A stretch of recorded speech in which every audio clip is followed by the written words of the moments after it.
बड़ी खबर से पहलगाम हमले के बाद केंद्र सरकार एक्शन में है। दिल्ली में पीएम मोदी अधिकारियों के साथ में बैठक कर रहे हैं और आगे के प्लान पर चर्चा कर रहे हैं। वहीं कल पाकिस्तान से तनाव के बीच देश भर में नागरिकों को युद्ध के समय तैयार रहने की परीक्षा उनको दी जाएगी। सरकार ने देश के 244 जिलों में 7 मई को मॉक ड्रिल करने के लिए कहा है। देहरादून में भी मॉक ड्रिल होगी। डीएम ने अधिकारियों के साथ में बैठक की और बताया कि कल 4 बजे मॉक ड्रिल का आयोजन किया जाएगा।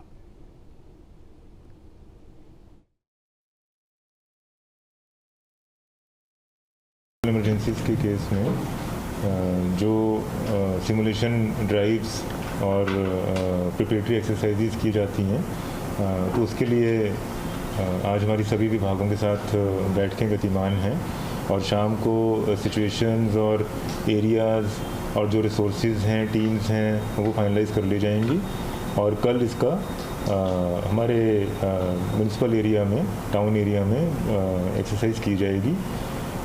इसका एक मॉक अभ्यास किया जाएगा। और इसी खबर पर तमाम और जानकारी के साथ में देहरादून से संवाददाता अजीत राठी हमारे साथ जुड़ गए। अजीत, मॉक ड्रिल के लिए प्रशासन की तरफ से सभी तैयारियां पूरी की गई। 244 शहरों में कल मॉक ड्रिल होना है। देहरादून की बात करें तो वहां पर फिलहाल किस तरह की तैयारियां की गई हैं?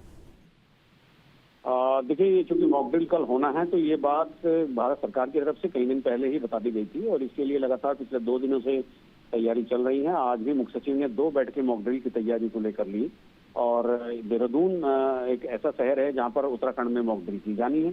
ये मॉक ड्रिल का समय कल अपराह्न में 4 बजे रहेगा और जो भी संवेदनशील स्थान यहाँ पर हैं, जैसे इंडियन मिलिट्री एकेडमी है, ITBP है और इसके अलावा सर्वे ऑफ इंडिया जो बहुत ही महत्वपूर्ण संस्थान है और ONGC और तमाम ऐसे आयुध डिपो है यहाँ पर रक्षा मंत्रालय की, तो वहां पर जो सायरन लगे होंगे। इसके अलावा सिविलियन एरिया में जैसे घंटा क्लॉक टावर है या दूसरी जो ऐसी महत्वपूर्ण जगह है, रेलवे स्टेशन है, ISBT है, वहां पर सायरन लगे होंगे और वो सायरन बजेंगे और सायरन बजने के बाद वो मॉक ड्रिल शुरू होगी।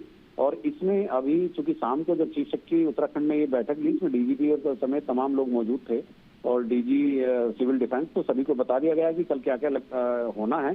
तो 4 बजे मॉक ड्रिल होगी तो SDRF और फायर ब्रिगेड और पुलिस, PAC, इसके अलावा सिविल डिफेंस के लोग, सिविलियन लोग, जो जिम्मेदार लोग हैं, तो वो सब इस मॉक ड्रिल में शामिल होंगे। और ये मॉक ड्रिल हम सभी लोग जानते हैं कि मॉक ड्रिल किस लिए की जा रही है, क्योंकि भारत पाकिस्तान के बीच बढ़ते तनाव के मद्देनजर मॉक ड्रिल हो रही है और 1971 के बाद ऐसा पहला अवसर है जब पूरे देश में राष्ट्रीय एजेंडे के रूप में मॉक ड्रिल की जा रही है।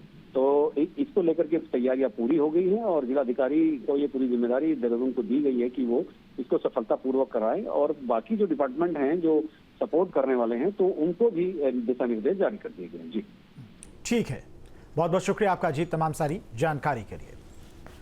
तो मॉक ड्रिल को लेकर प्रशासन की तरफ से सभी तैयारियां कर ली गई हैं। युद्ध की स्थिति में किस तरह से लोगों को खुद को सुरक्षित रखना है, इसके बारे में लोगों को बताया जाएगा और सिखाया भी जाएगा।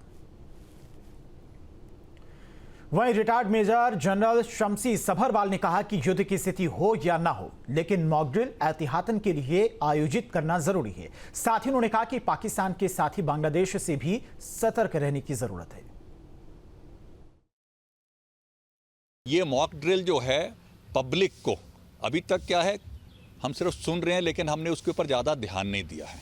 मॉक ड्रिल से क्या होता है कि माइंड भी जो है अब अट्यून हो जाता है कि हम वॉर पोजीशन में पहुंच चुके हैं और हमने उसी के हिसाब से एक अपनी ड्रिल को सेट करना है। और इसीलिए जब ये मॉक ड्रिल्स की जाती हैं, इससे हमारा माइंड जो है ना, अगर काम नहीं भी कर रहा, हमारी बॉडी फिर भी वो काम करेगी जो मॉक ड्रिल में लिखा गया है।